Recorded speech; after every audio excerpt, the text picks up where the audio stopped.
Hello, everyone. My name is Derek Despot. Our group has decided to work with Uganda for our health project, and in particular, helping reduce soil transmitted helminths. We chose the country of Uganda because someone in our group has been there and seen these diseases firsthand. Soil transmitted helminths are different species of parasitic worms. They are transmitted by eggs present in human feces, which contaminate the soil in areas where sanitation is poor. Approximately 1.5 billion people are infected with soil transmitted helminths worldwide. Infected children are physically, nutritionally, and cognitively impaired.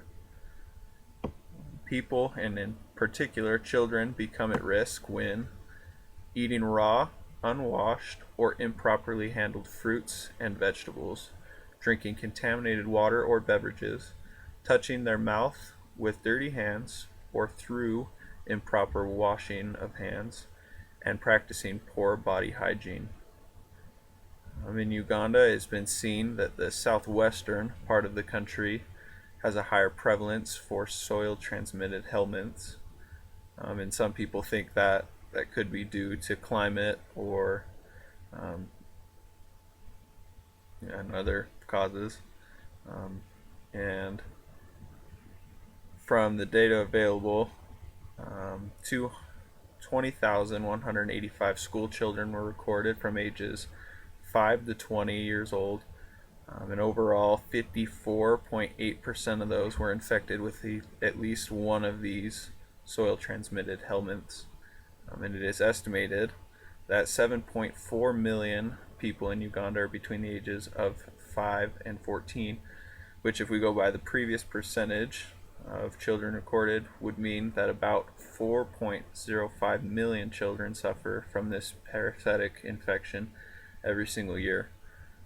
So now we're going to hear from Michaela and a little bit about our overview of our intervention that we'd like to implement.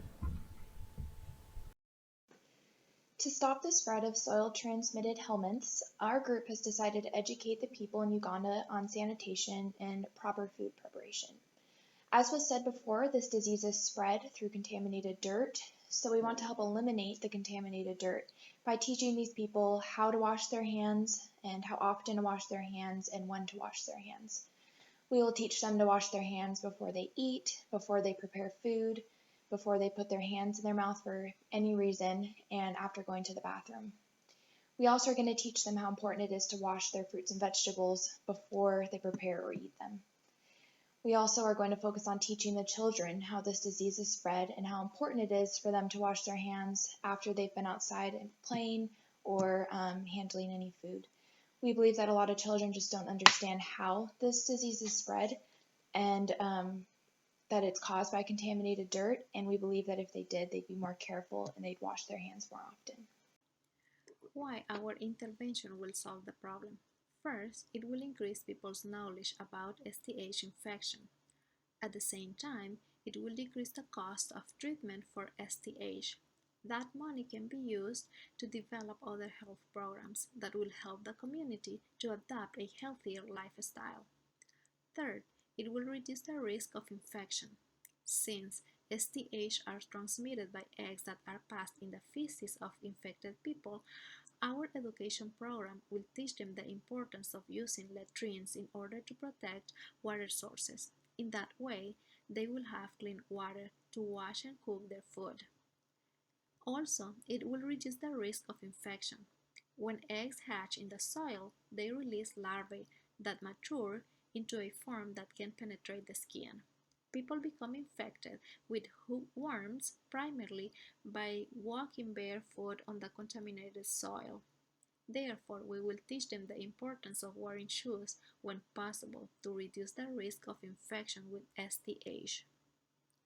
In general, the benefits of periodic deworming programs are likely to be effective when are accompanied by a health hygiene education program that allow the entire community to obtain the necessary knowledge to reduce the risk of reinfection.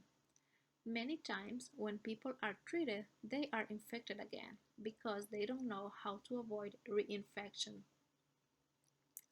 Our health education program will focus on teaching hygienic and sanitary behaviors.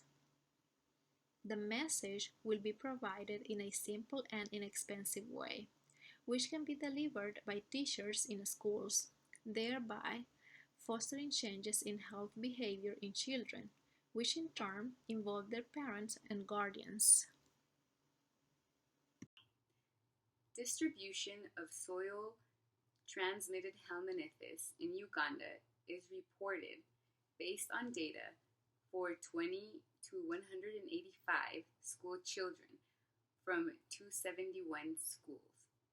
The source is from PublicMed.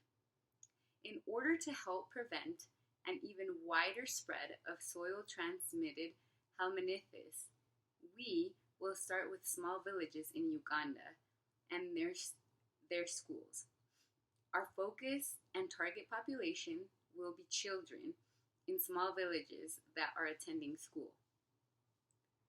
We will travel by bus and or car as a group depending on the area and if it is safe to these small villages. Then we will educate the children on sanitation, from the washing of their hands to properly washing the ingested food.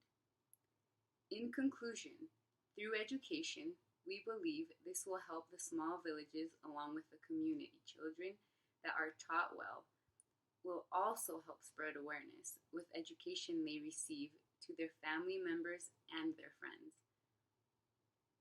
By spreading awareness through proper education on sanitation, we can help combat diseases.